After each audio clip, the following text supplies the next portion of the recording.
Hello friends, வணக்கம். PM Kisan 43 லட்சம் விவசாயிகளுக்கு மத்திய அரசின் முக்கிய எச்சரிக்கை பற்றி இந்த வீடியோவில் பார்க்கலாம். அதற்கு முன்னாடி நம்ம சேனலை இதுவரைக்கும் சப்ஸ்கிரைப் பண்ணலன்னா சப்ஸ்கிரைப் பண்ணிக்கோங்க. அப்படியே பக்கத்தில் உள்ள பெல் பட்டனை மறக்காம பிரஸ் பண்ணிக்கோங்க. அப்பதான் நம்ம சேனல்ல இது போன்ற வீடியோக்களை அப்லோட் செய்யும் போது உங்களுக்கு தொடர்ந்து கிடைக்கும். வாங்க வீடியோக்குள்ள போலாம். பிஎம் கிசான் திட்டத்தின் 22வது தவணை தொகை விரைவில் வெளியிடப்பட உள்ள நிலையில் அதற்கான சரிபார்ப்பு மற்றும் தயாரிப்பு பணிகளை மத்திய அரசு தீவிரப்படுத்தி உள்ளது. தமிழ்நாட்டைச் சேர்த்து நாடு முழுவதும் இன்னும் சுமார் 43 லட்சம் விவசாயிகள் இகேஒய்சி செயல்முறையை முடிக்கவில்லை என்று மத்திய அரசு தெரிவித்துள்ளது. இகேஒய்சி முடிக்காதவர்களுக்கு இந்த முறை நிதியுதவி வழங்கப்படாது என எச்சரிக்கை விடுக்கப்பட்டுள்ளது.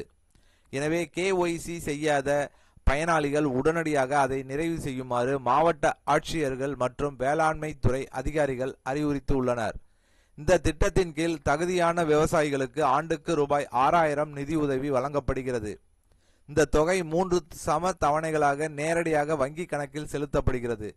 இதுவரை 21 தவணைகளாக ரூபாய் 4.09 லட்சம் கோடிக்கும் அதிகமான தொகை டிபிடி முறையில் வழங்கப்பட்டு உள்ளதுடன் 9.34 கோடிக்கும் மேற்பட்ட விவசாயிகள் பயனடைந்துள்ளனர்.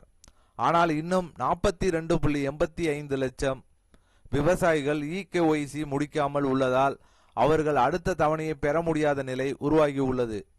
மேலும் திட்டத்தில் தொடர்ந்து பயன்பெற விவசாயிகள் தனித்துவ அடையாள எண் ஃபார்மர் யூனிக் ஐடி பெறுவதும் கட்டாயமாக்கப்பட்டுள்ளது. ஆதார் அட்டையை போலவே விவசாயிகளுக்கென வழங்கப்படும் இந்த தனிப்பட்ட எண் பெற அருகில் உள்ள வேளாண்மை துறை அலுவலகத்தில் பட்டா, சிட்டா உள்ளிட்ட நில ஆவணங்களுடன் விண்ணப்பிக்க வேண்டும். ஆய்வுக்கு பிறகு அதிகாரிகள் இந்த அடையாள எண்ணை வழங்குவார்கள். இதற்கு ஆன்லைன் மற்றும் ஆஃப்லைன் வழிகளிலும் விண்ணப்பிக்கலாம்.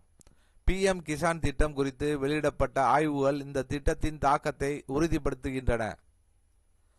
IFPRI வெளியிட்ட ஆய்வில் இந்த திட்டம் விவசாயிகளின் கடன் சுமையை குறைத்து ஆபத்துகளை எதிர்கொள்ளும் திறனை உயர்த்தியுள்ளதாக கூறப்பட்டுள்ளது. அதேபோல் NITI ஆயோக் மேற்கொண்ட ஆய்வில் 85% அதிகமான பயனாளிகள் தங்களின் வருமானம் உயர்ந்துள்ளதாக தெரிவித்துள்ளனர். பயிர் இழப்பு அல்லது மருத்துவ அவசர காலங்களில் முறைசாரா கடன்களை சார்ந்திருக்கும் நிலை குறைந்துள்ளதாகவும் ஆய்வுகள் சுட்டிக்காட்டுகின்றன. இதனால் 22வது தவணை தொகை தாமதமின்றி கிடைக்க இகேஒய்சி மற்றும் விவசாயி தனித்துவ அடையாள எண் பெறும் செயல்முறைகளை உடனடியாக நிறைவு செய்ய வேண்டும் என்பது மீண்டும் வலியுறுத்தப்படுகிறது. ஸோ இகேஒய்சி முடிக்காதவங்க கட்டாயம் முடிச்சுக்கோங்க. ஏன்னா 22வது தவணை பிஎம் கிசான் திட்டத்தில் 22வது தவணை வரப்போகுது. ஸோ அதனால சீக்கிரம் அது முடிக்கலைன்னா பண்ணிக்கோங்க. ஏன்னா 43 லட்சம் விவசாயிகள் பெண்டிங் இகேஒய்சி பண்ணலை அப்படிங்கிறது சொல்லப்பட்டிருக்கு. மத்திய அரசால் சொல்லப்பட்டிருக்கு, தெரிவிக்கப்பட்டிருக்கு. அதை தயவுசெய்து பக்கத்தில் உள்ள இசேவை மையம் மூலம் போய் அப்டேட் பண்ணிக்கங்க. அப்டேட் பண்ணினீங்கன்னா தான் விவசாயிகளுக்கு கண்டிப்பாக அது கிடைக்கும் 22வது தவணை தொகை. இல்லைன்னா கொஞ்சம் கஷ்டம்தான். ஸோ கண்டிப்பாக இந்த வீடியோ உங்களுக்கு பயனுள்ள தகவலாக இருக்கும்னு நினைக்கிறேன். விவசாயிகளுக்கு இந்த வீடியோ பிடித்திருந்தால் லைக் பண்ணுங்கள். உங்களுடைய சந்தேகங்களை கமெண்ட் செக்ஷனில் கமெண்ட் பண்ணுங்கள். உங்கள் உறவினர்கள், நண்பர்களுக்கு ஷேர் பண்ணுங்கள். மீண்டும் இது போன்று வேற ஒரு வீடியோவில் சந்திப்போம்.